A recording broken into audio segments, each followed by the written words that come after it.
England अभी driving seat पर है या पहले दिन का टेस्ट खत्म होने के बाद लॉर्ड्स टेस्ट अभी भी बैलेंस सिचुएशन में है? आई मीन कल आज से जैसा कि सावन महीना स्टार्ट हुआ तो मैं सोचा यार कल चलते हैं संगम, नहाते हैं, संगम के दर्शन कराते हैं, तो मैं गंगा नहाने चला गया।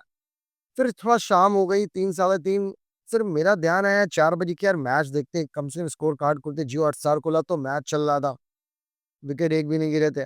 फिर मैंने क्रिकेट में देखा यार कि एटलीस्ट टॉस के कौन जीता? अगर इंग्लैंड बैटिंग कर रही तो ये तो मुझे तो लगा कि बेन स्टोक्स टॉस जीता होगा। लेकिन मेरा इंटरेस्ट इस चीज़ में था कि टॉस अगर शुभमन गिल हारा तो हारने के बाद कहता क्या है? तो उसने ये मतलब क्रिकेट पे जो ये चीज़ लिखी थी कि शुभमन गिल ने कहा कि मैं कन्फ्यूज़ था, तो मैं बॉलिंग करना चाह रहा था। तो मुझे लगा ओके, और ओवरकास्ट कंडीशन ऐसी थी नहीं, फिर भी बॉलिंग हो सकता है कोई रीज़न रहा हो। और सबसे बड़ी चीज़ कि I got many DMs regarding कि क्या प्लेइंग 11 हो सकती है। लेकिन मुझे ऐसा लगता है कि किसी के दिमाग में भी जो लॉजिकली सोच रहा होगा उसको कभी नहीं लग रहा होगा, मतलब बिल्कुल स्ट्रेट फॉरवर्ड प्लेइंग 11 होने वाली थी कि प्रसिद्ध कृष्णा बाहर जाएँगे और बुमराह अंदर आएँगे। और सवाल ये था कि क्या करुण नायर को बैठाकर साई सुदर्शन को 3 नंबर पर खिलाया जा सकता है? लेकिन मुझे ऐसा लग रहा था कि करुण और प्रॉमिसिंग दिख रहा था और एटलीस्ट एक मैच तो उसे अभी और देना चाहिए, टीम मैनेजमेंट उसे बैक करेगी और एक मैच एटलीस्ट तो उसे देगी ही देगी। लोगों का ये भी था कि क्या वॉशी को बाहर करके कुलदीप को लाया जा सकता है? लेकिन फिर से मैं वही कहूँगा कि कुलदीप को जो लास्ट बार हमने यहाँ पर खिलाया था, बहुत ही बिज़ार स्टैट से 9 ओवर केवल कराए थे हमने, 44 रन दिए, तो उसे कुछ भी विकेट नहीं मिले थे, इवन स्पिनर्स को विकेट ही नहीं मिले थे। तो ये स्ट्रेट फॉरवर्ड था कि कुलदीप तो नहीं खेलने वाले। अर्शदीप पे सवाल था, क्या नीतीश को बैठाकर एक एक्स्ट्रा प्रेशर खिलाया जा सकता है? मैं तब भी कह रहा था कि अर्शदीप नहीं, नीतीश। पहली इनिंग्स में जो आउट हुआ था, वो एक मिस जजमेंट था और दूसरी इनिंग्स में जो आउट हुआ, वो टीम की रिक्वायरमेंट थी। तो उसने कुछ भी खराब नहीं किया था और जिस तरीके उसने बॉलिंग की थी, लगभग-लगभग उसने 2 विकेट निकाल ही लिए थे पिछले मैच में। मतलब कैच छूट गए, मिस चांस हो गए, तो मुझे तो नहीं लग रहा था, मुझे बिल्कुल क्लियर था कि बस प्रसिद्ध बाहर जाएगा और बुमराह अंदर आएँगे। अब बात करते हैं मैच की। अगर कैप्टेंसी देखिए, शुभमन गिल की कल कैप्टेंसी टॉप क्लास की थी। जिस तरह की बॉलिंग को रोटेट करना था, बुमराह को एक छोटे-छोटे स्पेल में यूज़ करना था और आकाशदीप पे जिस तरह की भरोसा दिखाना था और जिस तरीके उसने नीतीश कुमार रेड्डी का यूज़ किया है। सिर्फ इस वजह से नहीं कि उसने पहले ओवर में विकेट निकाल लिया। जिस तरीके उससे साइडवेज़ मूवमेंट मिल रहे थे, प्रॉपर गेंद आउट स्विंग हो रही थी। एक बहुत अच्छा ओवर था जिसमें रूट बैटिंग कर रहा था और नीतीश कुमार रेड्डी ने 5 की 5 गेंदें आउट स्विंग की। 2 उसने आई थिंक रूट ने डिफेंस की और 3 गेंद लीव किया था और last ball proper in swing थी, जो पॉइंट की तरफ आ रही तो रूट ने हल्का-सा फेक किया। तो ये सारी चीज़ें दिखाता है कि नीतीश कुमार रेड्डी मतलब काफ़ी उस बंदे में कॉन्फिडेंस है and it is all about Shubman Gill. भाई, एक बॉलर को कॉन्फिडेंस कहाँ से आता है? जब कैप्टन उसे बैक करता है और एटलीस्ट एक इनफ नंबर ऑफ ओवर्स उसे देता है कि भाई तू जा अपने कैलिबर और अपने टैलेंट को शो कर। तो इसे भरोसा आता है कि my captain is backing me and I just have to go then will have to deliver at any cost. तो मुझे वो चीज़ काफ़ी सही लगा और हाँ, थोड़ा-सा आकाशदीप की लेंथ पीछे हुई और ऊपर हो सकती थी, लेकिन फिर भी ओवरऑल टीम इंडिया ने काफ़ी अच्छा किया। विकेट में बहुत ज़्यादा कुछ मुझे अगर नीतीश कुमार रेड्डी की बॉल छोड़ दी है, तो बहुत कुछ देखने को नहीं मिला, क्योंकि जिस तरीके से जसप्रीत बुमराह ने ब्रुक को आउट किया, वो क्लासिक बुमराह डिलीवरी थी।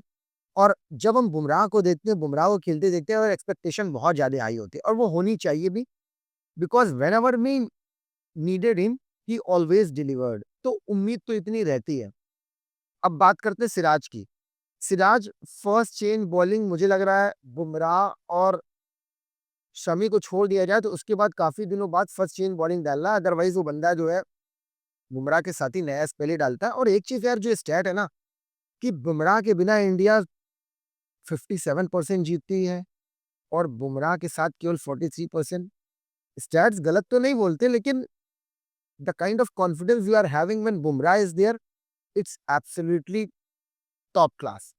लेकिन स्टैट्स इस तरीके बोलते हो। और एक चीज़ यार मुझे ऐसा लगा, आई डोंट नो अबाउट कि आप सब क्या फ़ील करते हैं, जब बुमराह नहीं रहता, सिराज यार अलग रंग में दिखता है और जो उसमें कॉन्फिडेंस दिखता है, वो as a senior step in करता है और उसे लगता है मैं टीम के लिए क्या कर दूँ? तो मुझे लगता है कि शायद मैं हो सकता है गलत हूँ, लेकिन बुमराह के ना होने पर सिराज यार अलग लेवल का बॉलर दिखता है।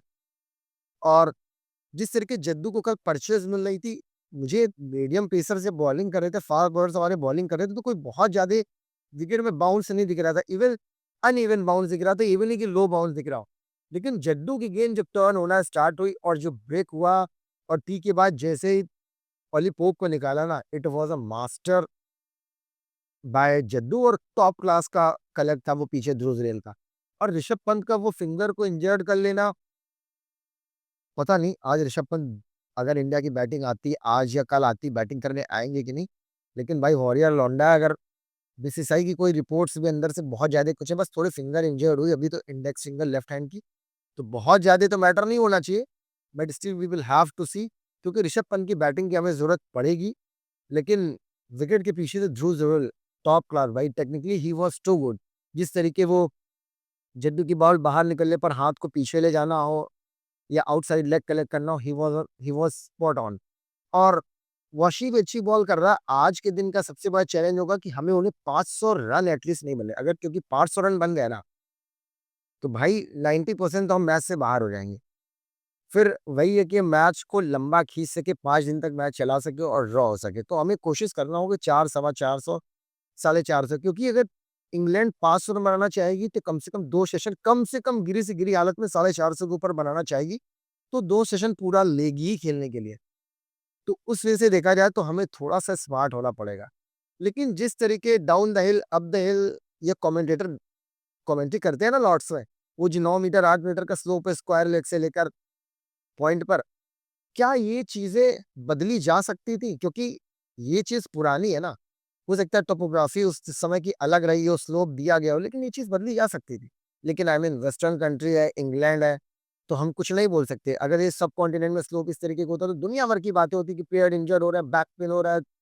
I mean lot of talks would have been there. But अब यही है भाई, इंग्लिश है, इंग्लैंड वाले हैं, वेस्टर्न है, तो भाई वेस्ट वाले अपनी जो भी सभ्यता है उसको मेंटेन करते हैं, और लॉर्ड्स की यही तो लेगेसी है।